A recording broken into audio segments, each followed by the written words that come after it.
एक बार की बात है, एक शांत बौद्ध मठ था जो पहाड़ों से घिरा हुआ था, जहां कई बौद्ध भिक्षु अपने गुरु के मार्गदर्शन में ध्यान साधना कर रहे थे।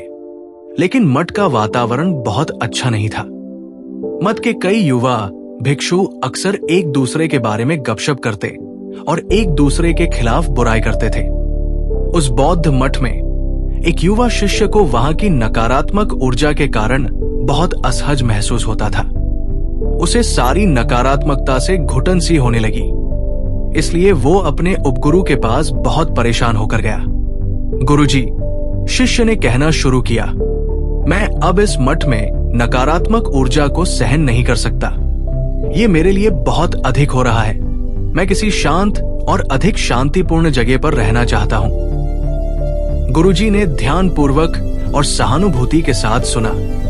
तुम्हें यहां क्या परेशान कर रहा है? गुरुजी ने विनम्रता से पूछा। शिष्य ने अपनी परेशानी साझा की और कहा, यह मठ भिक्षुओं से भरा हुआ है जो हमेशा राजनीति और गपशप में लगे रहते हैं। यहाँ बहुत सारी नकारात्मकता है। कुछ भिक्षु मेरे और दूसरों के बारे में बुरी बातें करते हैं, तो कुछ पूरे दिन गपशप ही करते रहते हैं। वे लगातार एक दूसरे के बारे में अफवाहें फैलाते रहते हैं। मेरे लिए अपनी आध्यात्मिक प्रगति पर ध्यान केंद्रित करना कठिन हो गया है, इन सभी ध्यान भटकाने वाली चीजों के बीच। गुरुजी ने शिष्य की चिंता को ध्यानपूर्वक सुना। फिर उन्होंने कहा, ठीक है, मैं तुम्हें जाने दूंगा, लेकिन पहले तुम्हें मेरे लिए एक आखिरी काम करना होगा। जाने के लिए उत्सुक शिष्य ने सहमति जताई।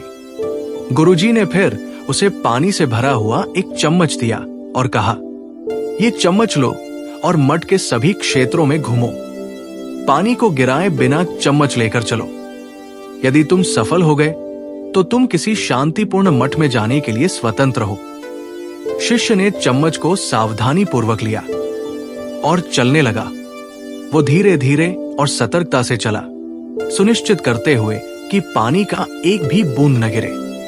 उसका पूरा ध्यान चम्मच पर था, जो पूरी तरह से पानी को स्थिर रखने पर केंद्रित था। 4 घंटे तक वो मठ के चारों ओर चला। उसकी आंखें चम्मच पर टिकी हुई थी और उसका मन पूरे समय स्थिर था। वो दृढ़ता से पानी गिरने से रोकने का प्रयास कर रहा था। कुछ समय बाद वो पानी से भरा चम्मच लेकर लौट आया और उसके चेहरे पर राहत की मुस्कान छा गई। गुरुजी, मैंने कर दिखाया। मैंने मठ के चारों ओर पानी गिराए बिना चम्मच को ले गया। अब क्या मैं शांत जगह जा सकता हूं? शिष्य ने पूछा। गुरुजी मुस्कुराए।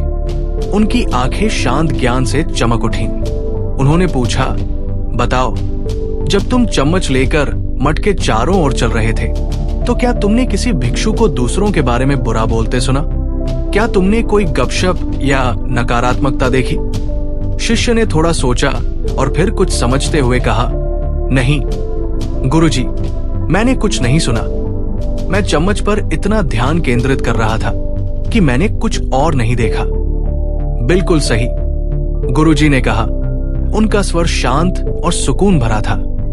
ये मठ दुनिया के किसी भी स्थान की तरह अपनी चुनौतियों के साथ आता है, लेकिन यदि तुम अपने लक्ष्यों और उन चीजों पर ध्यान केंद्रित करते हो जो वास्तव में महत्वपूर्ण है, तो तुम्हारे आसपास की नकारात्मकता तुम्हें प्रभावित नहीं करेगी। इसे ऐसे सोचो जैसे तुम किसी शोरगुल वाले बाजार से होकर गुजर रहे हो। यदि तुम सारी आवाजों और ध्यान भटकाने वाली चीजों पर ध्यान केंद्रित करोगे तो तुम व्याकुल हो जाओगे, लेकिन यदि तुम अपनी मंजिल पर निगाहें टिकाए रखते हो तो शोर पृष्ठभूमि में खो जाएगा। इसी प्रकार चाहे तुम कहीं भी रहो, तुम्हें हमेशा ऐसे लोग मिलेंगे जो नकारात्मक हैं या जो तुम्हारे साथ सहमत नहीं हैं। तुम या तो उनकी खामियों पर ध्यान केंद्रित कर सकते हो या तुम अपने मार्ग पर प्रतिबद्ध रह सकते हो और सकारात्मक प्रतिक्रिया दे सकते हो। ये तुम्हारा चुनाव है और यही चुनाव ये निर्धारित करेगा कि तुम अपने जीवन को कैसे अनुभव करते हो। शिष्य ने गुरुजी की बातों को ध्यान से सुना और उसमें गहरा समझ पनपा। उसे ये एहसास हुआ कि चाहे वो जहां भी जाए, चाहे वो इस मठ में रहे या कहीं और, उसे हमेशा सकारात्मक और नकारात्मक दोनों तरह के लोग मिलेंगे, लेकिन उसे देखने का तरीका ही सारा अंतर ला सकता है।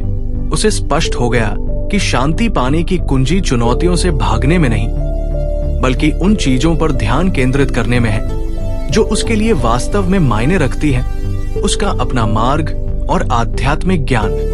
उसने निर्णय लिया कि नकारात्मकता से भागने के बजाय वो मठ में ही रहेगा। अब उसे ये पता चल गया था कि अपने लक्ष्यों और आंतरिक शांति पर ध्यान केंद्रित करके उसके आसपास की नकारात्मकता पृष्ठभूमि के शोर के समान हो जाएगी। नए जोश और उद्देश्य के साथ उसने अपने मार्ग पर ध्यान केंद्रित करना शुरू किया, एक शांत और शांतिपूर्ण मन के साथ, ये समझते हुए कि सच्ची शांति भीतर से आती है, चाहे तुम कहीं भी रहो। जीवन में भी हम देखेंगे कि हमारे आसपास हर प्रकार के लोग मिलेंगे, जिनमें वे लोग भी शामिल हैं जो नकारात्मकता फैलाते हैं या आपकी ऊर्जा को नष्ट करते हैं। ये विषैले लोग वे होते हैं जो नकारात्मक, अभद्र, निर्दयी या बेईमान होते हैं। वे अक्सर अपने शब्दों या कार्यों से दूसरों को नीचा दिखाते हैं, अनावश्यक तनाव और असंतोष पैदा करते हैं। ऐसे व्यक्तियों को दोस्तों, सहकर्मियों, पड़ोसियों और कभी कभी परिवार में भी पाया जा सकता है। हर कोई अपने जीवन में कभी न कभी ऐसे लोगों का सामना करता है, लेकिन जैसा कि कहानी के गुरुजी ने बुद्धिमानी से सुझाव दिया, विषैले लोगों का सबसे अच्छा समाधान यह है कि आप अपनी व्यक्तिगत प्रगति और लक्ष्यों पर ध्यान केंद्रित करें, बजाय इसके कि उनके नकारात्मक व्यवहार पर ध्यान दें।